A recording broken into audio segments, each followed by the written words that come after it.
Bonjour à tous, aujourd'hui j'aimerais vous présenter un jeu de tarot qui m'a particulièrement séduite parce qu'il est tout en nuances et tout en beauté. Il s'agit du Lunasol Tarot. Lunasol, soleil, lune, ce tarot est justement construit sur l'idée dès va se faire, comment on arrive à marier ces contraires tout au long des cartes. Un très beau tarot que je vous présente maintenant et qui a l'avantage de m'avoir réconcilié avec les tarots du Rider-Waite. Tout de suite, la présentation. Alors le Lunasol est vraiment un tarot unique en son genre, il est vraiment très particulier. D'abord la boîte. Alors les boîtes de tarot, c'est vrai qu'il y en a qui sont vraiment top. Celle-là est très belle. Elle est marrante parce que quand on l'ouvre, elle s'ouvre par le bas. Et à ce moment-là, on sort une autre boîte. Donc, ce qui est chouette, c'est que quand on ouvre, on a un message. It's a pursuit of memory that only works backwards. De Lewis Carroll. Donc, une méditation à avoir sur la citation. Et nous arrivons à la boîte suivante, donc à nouveau avec cette idée de clair et foncé, n'est-ce pas? Et lorsque l'on retire notre jeu, bon, ça va, on n'a plus rien à l'intérieur, nous avons un très joli livre, un petit livre relié, donc Instructional Booklet, en anglais, bien sûr. Si on veut accéder à plein d'autres tarots, il faut faire ce compromis. Bon, après c'est la même chose, ce livret, et malgré tout très petit, en tous les cas il est très classe, hein, il est marrant, j'aime bien les petits livres comme ça, mais il apporte pas grand chose en lecture. Après on se retrouve, bon, après quelques informations quand même sur le clair-obscur, etc., qui sont assez intéressantes. Pour le reste, il n'a pas développé vraiment les arcanes mineurs. Ce jeu a plusieurs particularités. Alors, je vais laisser ça de côté un moment, je reviendrai tout à l'heure dessus et je vais vous présenter les cartes majeures.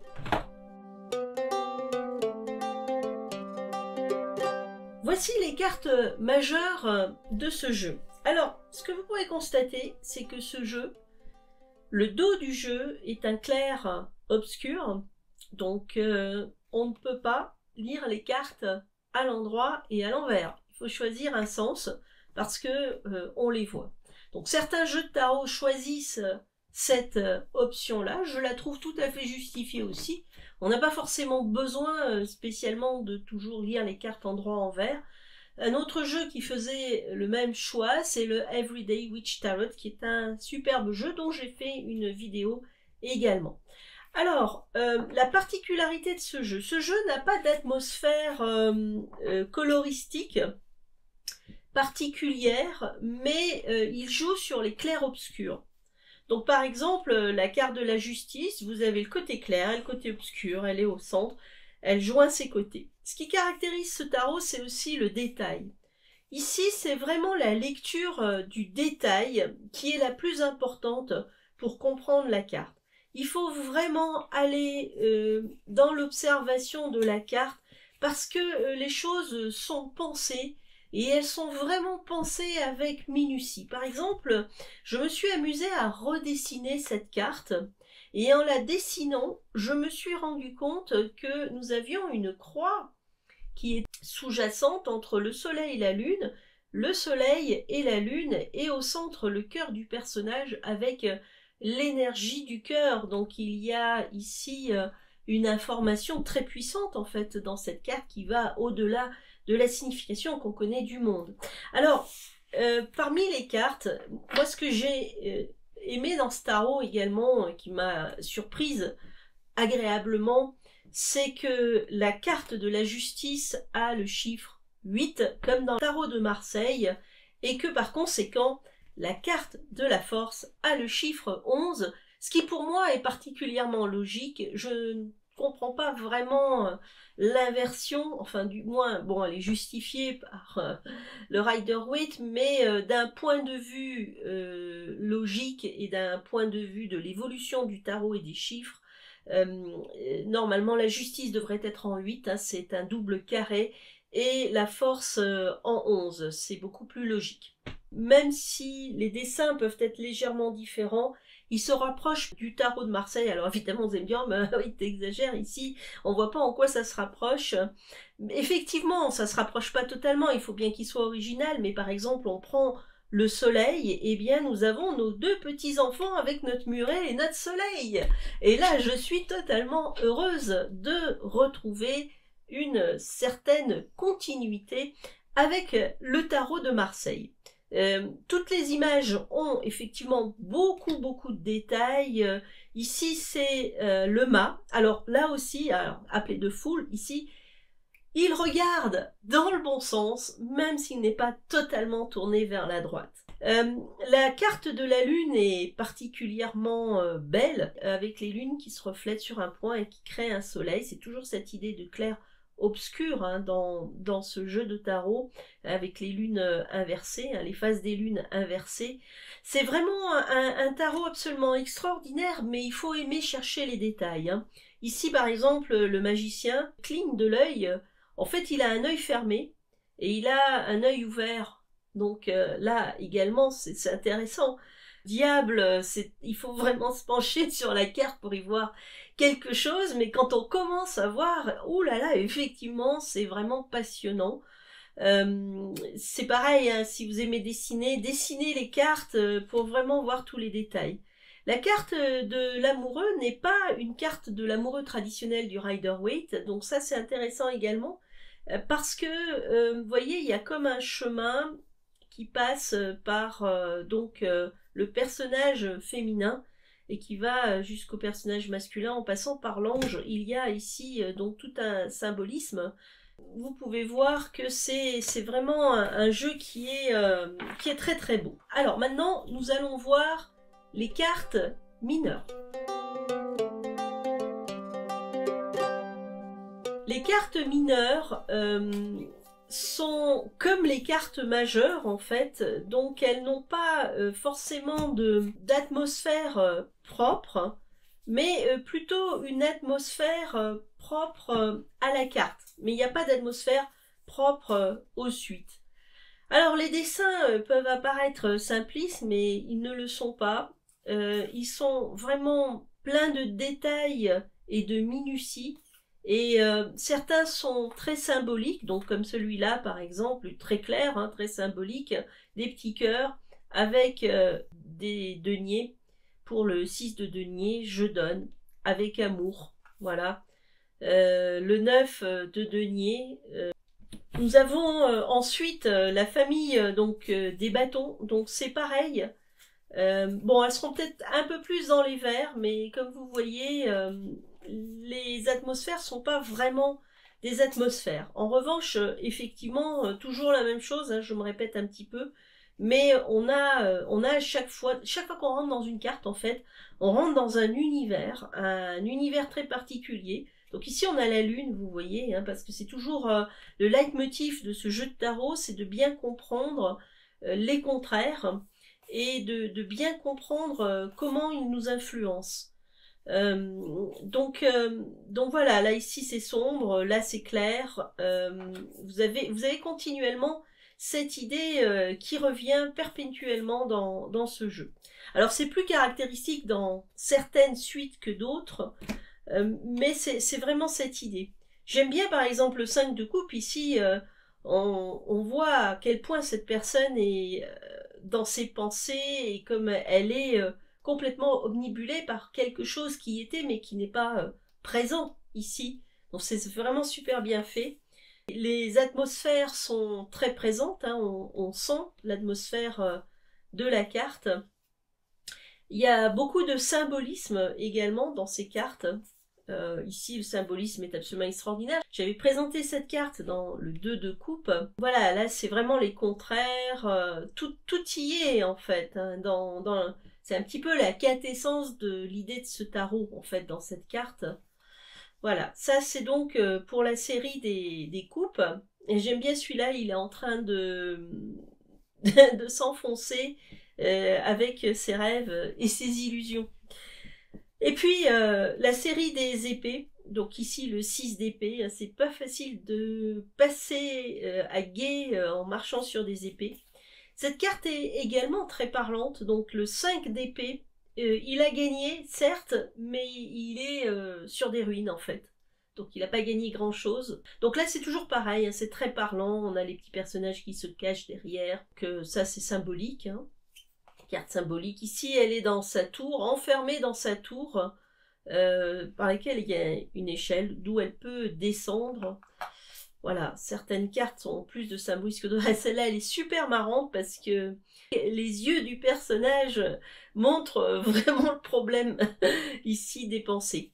Voilà, donc voilà pour ce qui est des cartes mineures. Nous allons maintenant voir les cartes habillées. Alors les cartes habillées, eh bien, sont dans le même style que le reste, c'est logique. Alors, très souvent, les nouveaux tarots ont tendance à changer le sexe des cartes. Alors donc du coup ici, notre valet de coupe est une valette, excusez-moi, est une jeune fille. On a des atmosphères cette fois-ci. Par exemple pour les coupes, on est donc dans un bleu-gris. Bleu-gris qui est donc symbolisme de la réceptivité, avec la lune très présente, hein, puisque voilà, réceptivité, lune, elles sont un peu standards en fait ces cartes finalement. Alors ici nous avons donc ce qu'ils appellent les disques, alors je vous l'avais pas mentionné, ce ne sont pas des pentacles, ce ne sont pas des coins, ce ne sont pas des monnaies, ce sont des disques pour lui. Bon, c'est un détail peut-être. Ce que j'aime bien c'est le détail toujours. Si vous observez ses pieds, il prend racine à tel point que l'herbe est en train de pousser. Alors là, on peut vraiment dire qu'il est enraciné. C'est le propre, en fait, de cette série. Vous voyez, c'est l'herbe. Hein, alors, il est sur un bœuf. Hein, le cavalier de disque est sur un bœuf. Je trouve ça sympa. Parce que effectivement, ça rappelle la terre. Et le roi de disque est sur un tronc d'arbre. Voilà, c'est la famille forêt. Mais j'aime bien. J'aime bien parce que ça c'est expressif, ça c'est parlant pour moi. Après les bâtons, donc nous avons des bâtons. Alors là j'ai un peu l'impression d'être dans la famille africaine. Je sais pas pourquoi, peut-être à cause des couleurs et puis des flammes, des lions. Et puis du soleil, et puis parce que voilà, le roi est noir, la reine aussi. Il y a une ambiance, il y a une atmosphère, c'est pas mal. Je trouve que c'est pas mal parce que ça répond bien à cette idée de bâton. Et puis enfin, la dernière famille, la famille des épées. Je les appelle famille, vous avez vu, c'est marrant. Donc les cartes habillées des épées. Peut-être un peu moins parlantes, mais quand même. Alors les nuages sont présents, nuages symbole de l'air, la pensée. Voilà. Alors, ce que je dirais sur ce jeu,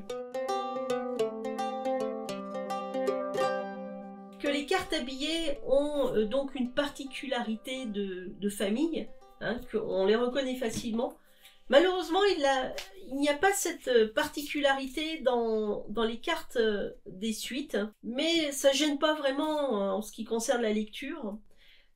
Une chose qui est vraiment importante, c'est qu'il faut être très minutieux dans ce jeu. Donc il s'adresse à des personnes qui aiment observer, qui aiment regarder, qui aiment chercher le détail, qui aiment voir exactement le petit plus de la carte et comprendre sa signification par rapport justement à ces détails. Parce qu'il y a vraiment beaucoup de détails. Dans certaines cartes, c'est énorme. Voilà. Alors, ce jeu, il a une particularité. C'est qu'il a 2 cartes supplémentaires. On regarde ça tout de suite. Alors, quelles sont ces 2 cartes supplémentaires? Alors, elles sont expliquées justement dans le petit livret. La première carte s'appelle Duality et la deuxième, Huwei. Alors, pourquoi? Eh bien, peut-être que l'auteur, donc Mike Megdalia, a pensé qu'il avait besoin de préciser encore des choses. Alors, ces deux cartes sont expliquées ici. La première carte Wu-Wei est en fait une carte de destinée, c'est-à-dire qu'il faut accepter les choses comme elles sont et elles arriveront telles qu'elles doivent arriver. Donc c'est ce qui est expliqué ici, hein. Rien n'est simple et rien n'est compliqué. Donc cette carte-là donc sera tirée en même temps et nous donne donc une signification supplémentaire. Et puis nous avons la carte dualité. Le vent apporte la graine de l'opposition au zénith de l'assurance et nous permet de grandir. Voilà, ça c'est l'explication en fait. Cette carte-là est l'explication de la philosophie de ce tarot dans le clair-obscur et la dualité me rappelle beaucoup le tarot Oshozen que je présente également dans une de mes vidéos sur cette idée de vacuité et de dualité justement de laquelle on grandit. Alors effectivement, ici quand on regarde l'explication, nous avons où est-ce que la réalité absolue se trouve, où les choses dépendent les unes des autres. Pour chaque chose, il y a généralement deux côtés de la même montagne, une baignée de lumière et l'autre refroidie par l'ombre, mais de valeur égale. Comment est-ce que nous jugeons à travers nos standards, propres standards absolus, quand la vérité peut être soit l'un, soit l'autre? En fait, ça rappelle également énormément l'idée du yin et du yang et la mesure de toute chose. Et évidemment le message que nous ne devons pas juger. Ce tarot, il est très bien. Franchement, je l'aime beaucoup. C'est un très beau tarot. C'est un tarot qui est très en couleur pastel, ce qui fait qu'il faut avoir un bon éclairage aussi pour le tirer, parce qu'il faut regarder tous les détails et tout ça. Donc voilà, ça c'est les particularités de ce tarot. Maintenant, il y a une chose qui m'a contrariée dans ce tarot énormément, c'est que les cartes glissent pas entre elles. Alors ça, c'est vraiment un problème. Vous voyez, elles font des paquets, elles glissent pas, elles accrochent les unes aux autres, et ça m'énerve, mais alors c'est pas possible. Donc c'est vrai qu'il faut les travailler un petit peu comme ça. J'ai déjà beaucoup fait pour justement qu'elles soient plus lisses, mais il y a encore du travail. J'ai pas encore assez tiré ce jeu visiblement, mais en tous les cas, je recommande ce jeu pour toutes les personnes qui aiment le détail et qui aiment la nuance. Voilà. Je vous remercie de m'avoir écouté. Je vous dis à très bientôt dans une prochaine présentation de jeux de tarot. Au revoir.